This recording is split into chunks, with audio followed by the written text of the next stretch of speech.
मतलब यही होता है कि ये अब जंग का ऐलान खुद करना चाहते हैं। और रही बात इसको कि सपा पार्टी इसको दलित बनाम अगड़ा बनाना चाहती है, यही पूछना। तो बेटा अगर हम चाहेंगे तो तुम घरों से बाहर नहीं निकल पाओगे।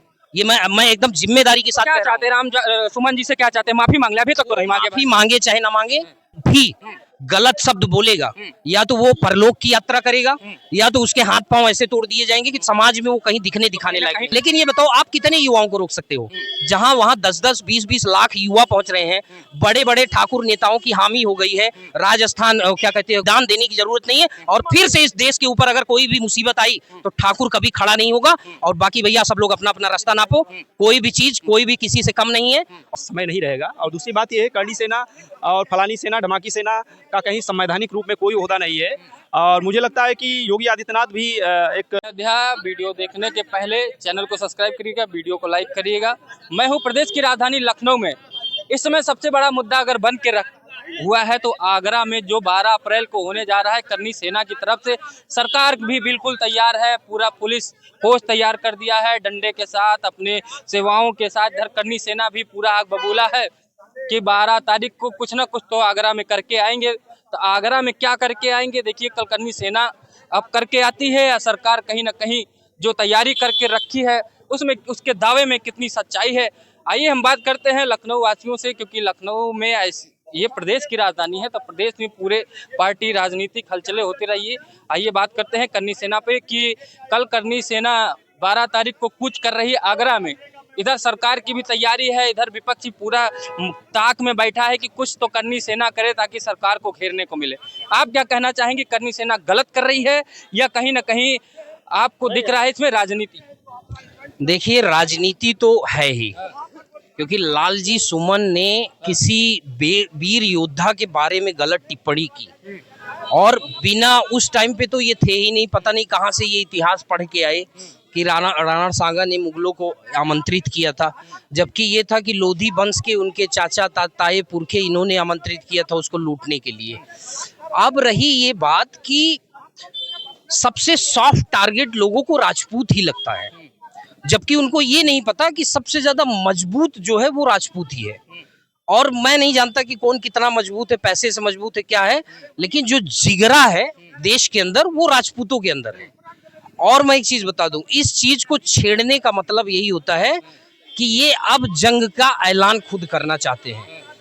और रही बात इसको कि सपा पार्टी इसको दलित बनाम अगड़ा बनाना चाहती है। मैं यही पूछना चाह रहा हूँ, क्या समाजवादी पार्टी, क्योंकि अगर रामजी लाल सुमन ने ये सोची समझे तरीके से इन्होंने सदन में बोला, उसका समर्थन करते हुए अखिलेश यादव अगले दिन आगे, अगले दिन राम गोपाल यादव आगे, सभी आगे, क्या आपको लग रहा है कि इसको उकसाने की कोशिश की गई राजपूत सेना को ताकि ये उकसे और ये भारतीय जनता पार्टी को कहीं ना कहीं से चुनावी लाभ? देखिए हमें किसी राजनीतिक पार्टी से मतलब नहीं है।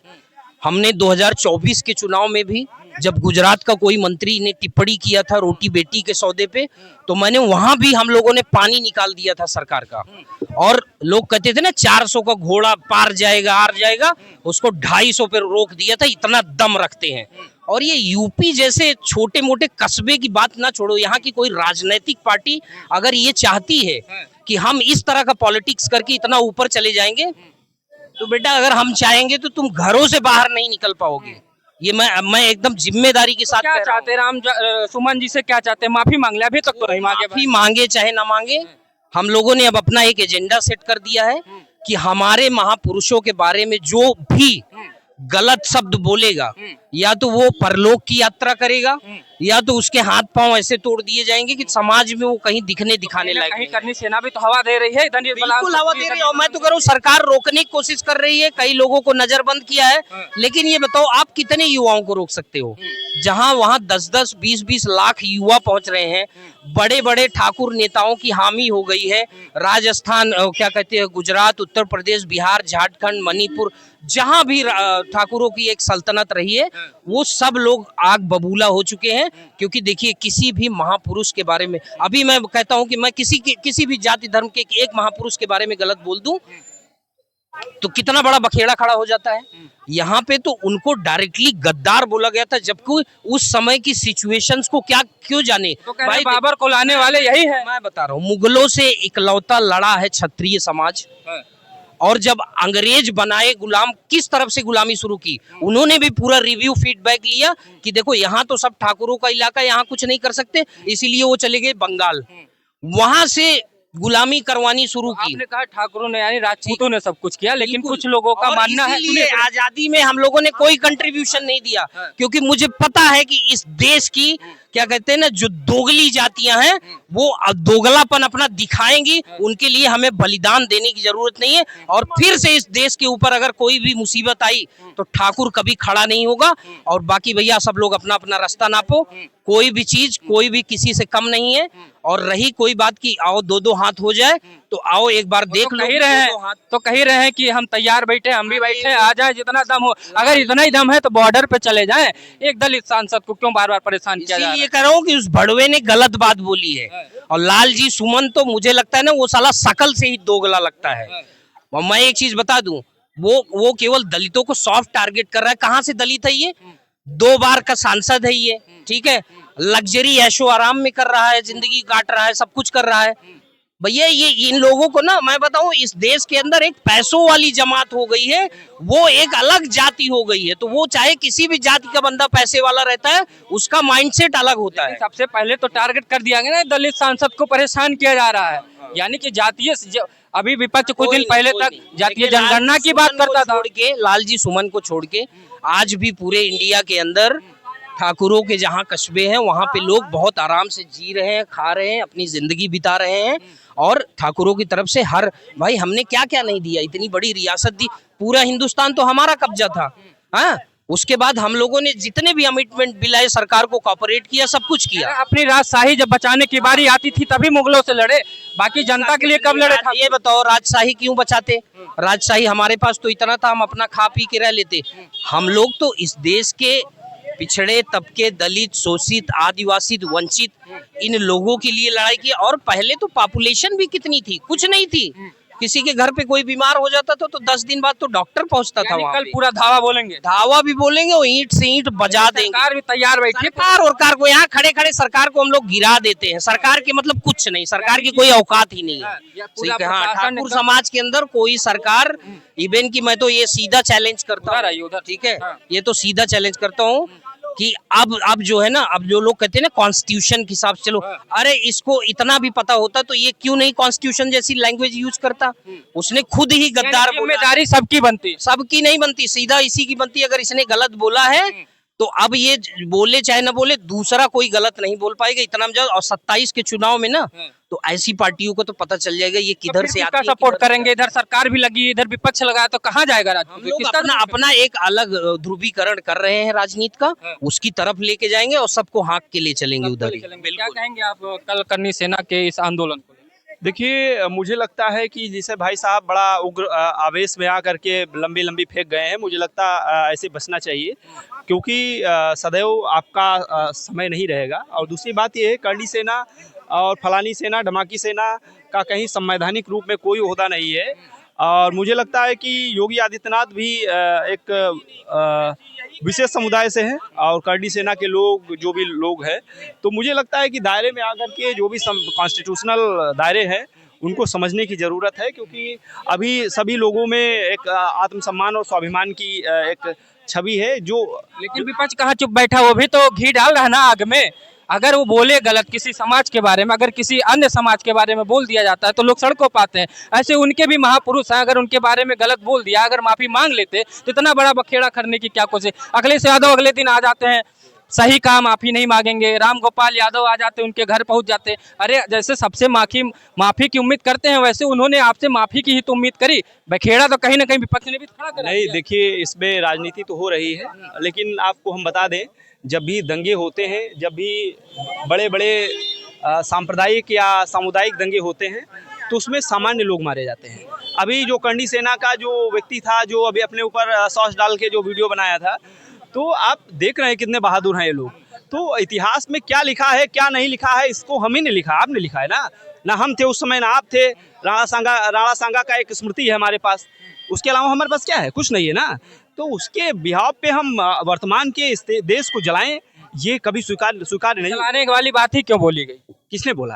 रामजी लाल सुमन जी संसद में क्या बोलने, क्या जरूरत थी? क्या बोला बताइए? उन्होंने बोला कि अब आप जानते हैं हम क्या बोले। नहीं नहीं, बताइए क्या आप उस पर सवाल उन्होंने बोला कि जो है राणा, आप ये बताइए कि जब बाबर की औलादे मुसलमानों को बोला, उसके बाद राणा सांगा बाबर को लाने वाले इन्होंने बोला, तो बताइए कि गद्दार, फिर गद्दार की औलादे बोल दिया उनको, तो गद्दार की औलादे बोलने क्या? नहीं, देखिए ये सब एक प्रायोजित सब बयानबाजी होती है और मुझे लग रहा है ये प्रायोजित था रामजी लाल जी वाला। हाँ ये प्रायोजित था, ये अखिलेश यादव बुलवाए। हाँ हाँ ये प्रायोजित है और इसमें केवल और केवल ये दलित और पिछड़ों को बटोरना चाह रहे हैं।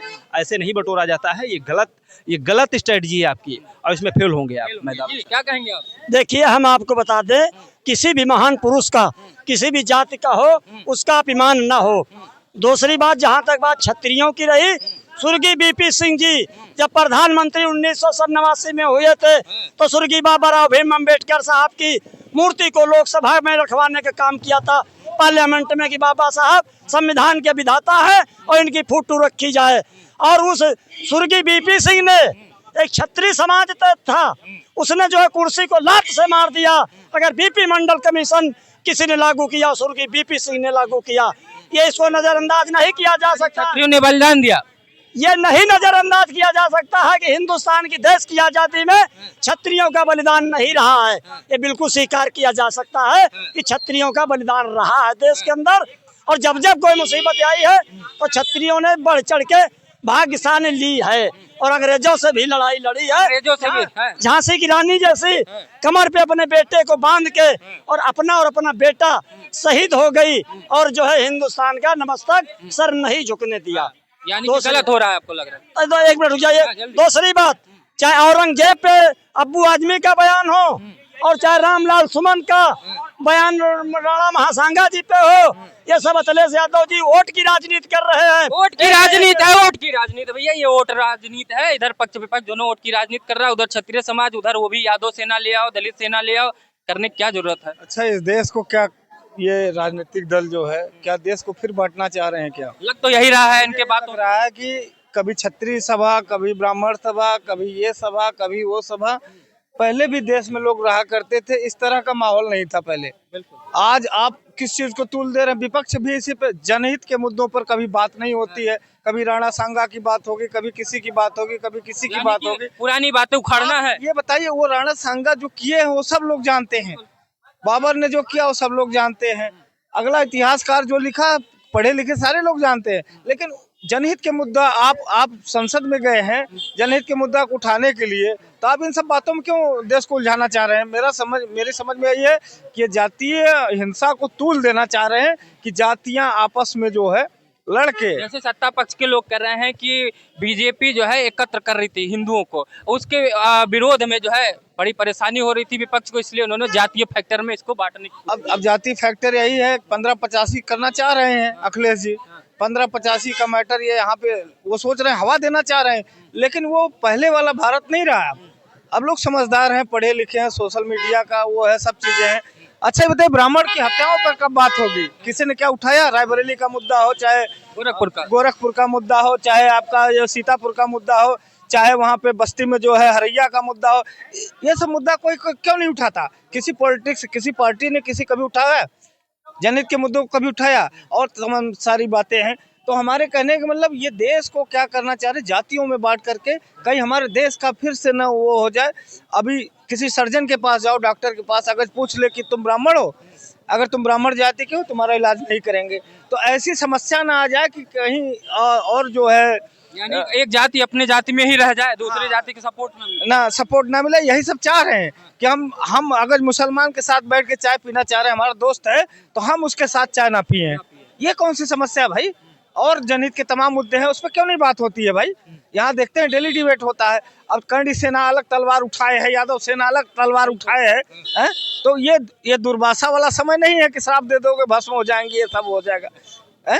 तो ये सब चीजें हैं कि हमें लगता है कहीं दोष दोनों तरफ से दोष है। मैं विपक्षी पार्टियों को भी कहना चाह रहा हूँ, मैं संसद में देखता हूँ कित का ये जो है, ये सांसद था ऐसे मजा ले रहा था, कोई सो रहा है, लेकिन जनता, हम आपको चुन के भेजे हैं, किस लिए भेजे भाई? हमारी समस्या को उठाने के लिए ना। जनता चुन के इसलिए भेजी उनको कि वो जाएं औरंगजेब पे बात करें, कभी राणा सांगा पे बात करें, कभी जो है जातीय फैक्टर पे बात करें, जनहित के मुद्दे पे बात नहीं करना है। आपको लग रहा है जी, इस पे कभी बात ही नहीं होती है। अभी भाई जो कानून बन चुका है, इसके पहले इस टाइप का माहौल नहीं था देश में भाई साहब। इसके पहले भी कानून बनते थे, सारी चीजें होती थी, उसका पालन होता था, संविधान का पालन होता था। अब ये सब चीजों पे क्यों, अब चाहे पक्ष हो चाहे विपक्ष हो, मैं दोनों को जिम्मेदार ठहराता दोनों हूँ। हवा दे रहा है। जी जी। तो देखिए कल करनी सेना जो है अब 12 तारीख को आगरा के लिए कूच कर रही है। प्रशासन की भी बहुत तगड़ी व्यवस्था है, प्रशासन बिल्कुल मुस्तैद है, लेकिन करनी सेना यहाँ पे अपने आत्मसम्मान की बात को लेकर चल रही कि हमारे सम्मान की बात है, हमारे पूर्वजों को छेड़ा गया है। और उधर विपक्ष भी इसमें जलते हुए में बढ़िया बराबर घी डाल रहा है। तो बढ़िया जब घी डाल रहा है तो उतना ही आग लगेगी जितना घी पड़ेगा। तो जिम्मेदार कहीं ना कहीं इसमें विपक्ष भी है। और इधर माफी मांगने से अगर काम चल जाता तो करनी सेना भी शांत हो जाती। तो आप क्या सोचते हैं, वीडियो में कमेंट करके जरूर बताइएगा। नमस्कार।